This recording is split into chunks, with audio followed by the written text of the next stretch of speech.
IPL के playoff की पूरी तरीके से बदल गई तस्वीर। 3 की तय हुई विदाई, 5 में है जबरदस्त लड़ाई। जी हां, बात करें हम आईपीएल 2024 के पॉइंट्स टेबल की तो भैया पेज फंसता हुआ जा रहा है, लेकिन नीचे से टेबल क्लियर भी होता हुआ जा रहा है। ये हमें समझ में आता जा रहा है कि कौन सी टीमें छट चुकी हैं, कौन सी 2 टीमें पहुंचने की प्रबल दावेदार हो चुकी हैं और किन किन 5 टीमों में लड़ाई है और उनमें से कौन प्लेऑफ में पहुंचने वाला है, कौन किसकी दावेदारी कितनी मजबूत है, ये भी समझ में आता हुआ दिख रहा है।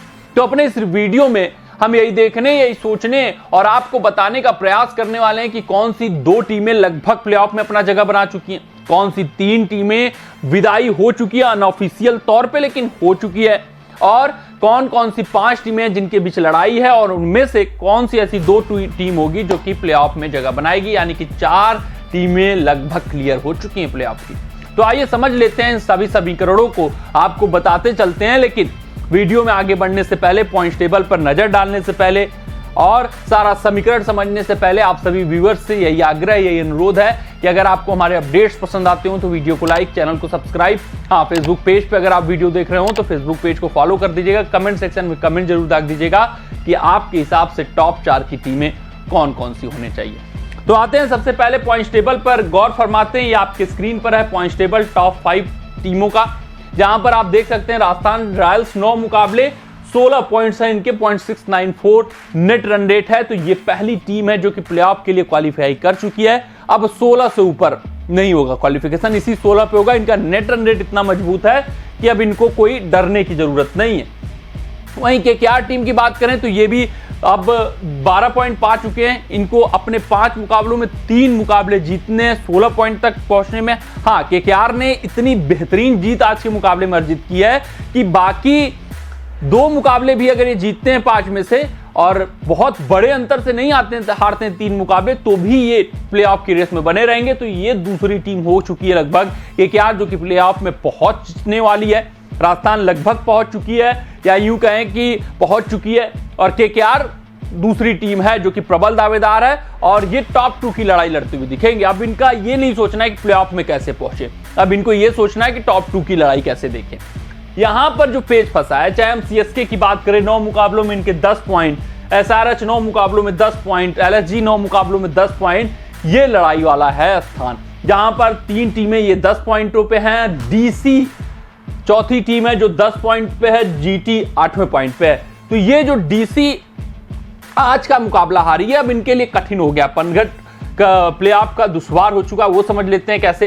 देखिए, इनके पॉइंट हैं 10, लेकिन नेट रन रेट पर इनके निगाह डालेंगे तो -0.442। अब इतना निगेटिव इनका नेट रन रेट हो चुका है कि यहां से डीसी को पहले तो इंश्योर करना होगा कि बचे हुए जो 3 मुकाबले, ये 11 मुकाबले खेल चुके हैं, तो बचे हुए 3 मुकाबले इनको हर हाल में जीतने होंगे। 16 पे आएंगे और 16 पे जब लड़ाई नहीं होगी, चौथी टीम नहीं मिलेगी, तो ये पहुंच जाएंगे। हाँ, लड़ाई अगर 14 पे हुई तो ये छट जाएंगे। फिर ये 2 जीते 1 हारे, तो वहां पर निगेटिव इनका नेट रन रेट है कि डीसी का अब लगभग छटना तय हो चुका है। इनके लिए प्लेऑफ का रास्ता लगभग बंद सा होता हुआ नजर आ रहा है। वहीं गुजरात टाइटंस की बात करें तो ये 10 मुकाबले 8 पॉइंट यहां से सारे जीतते हैं, तब ये लड़ाई में रहेंगे, अन्यथा ये भी लड़ाई से बाहर हो जाएंगे। पीबीकेएस 9 मुकाबले, इनके 6 पॉइंट, यहां से सारे के सारे पीबीकेएस को भी जीतने होंगे, तभी ये लड़ाई में रहेंगे, अन्यथा ये भी बाहर हो जाएंगे। मुंबई इंडियंस 9 मुकाबले 6 पॉइंट, इनको भी सारे मुकाबले जीतने होंगे, तो भी ये लड़ाई में रहेंगे, लेकिन नेट रन रेट इनका निगेटिव है। और आरसीबी सारे जीत भी जाती है तो ये 14 पॉइंट लगभग आरसीबी बाहर से होती हुई नजर आ रही है। तो ये जो टीमें हैं, चाहे हम आरसीबी की बात करें, डीसी की बात करें, एमआई की बात करें, पीबीकेएस की बात करें, जीटी की बात करें, ये लगभग छट चुकी हैं। बहुत मुश्किल है इनका पहुंचना, क्योंकि अब 14 पॉइंटों पर लड़ाई होगी, तभी डीसी समीकरण में आएगा, तभी जीटी समीकरण में आएगा, तभी पीबीकेएस, तभी एमआई, तभी आरसीबी।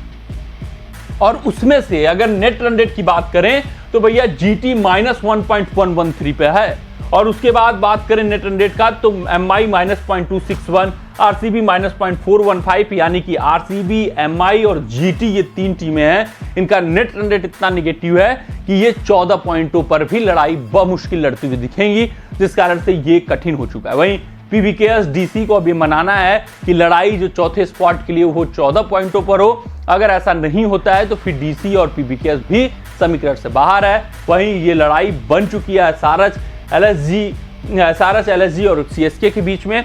जो भैया मुकाबला लड़ेगा, जो मुकाबला जीतेगा अपने आखिरी, जो मोमेंटम बनाए रखेगा वो पहुंचेगा इन तीनों में। और वहीं पर ये लड़ाई देखिए होगा 16 पॉइंटों पर फाइनल, और जिसका नेट रन रेट इसमें से अच्छा रहेगा वो आपको पहुंचते हुए दिखेगा, जिसमें सीएसके अच्छे नेट रन रेट के साथ है, -0.075 के साथ एसआरएच है, एलएसजी 0.59 के साथ है।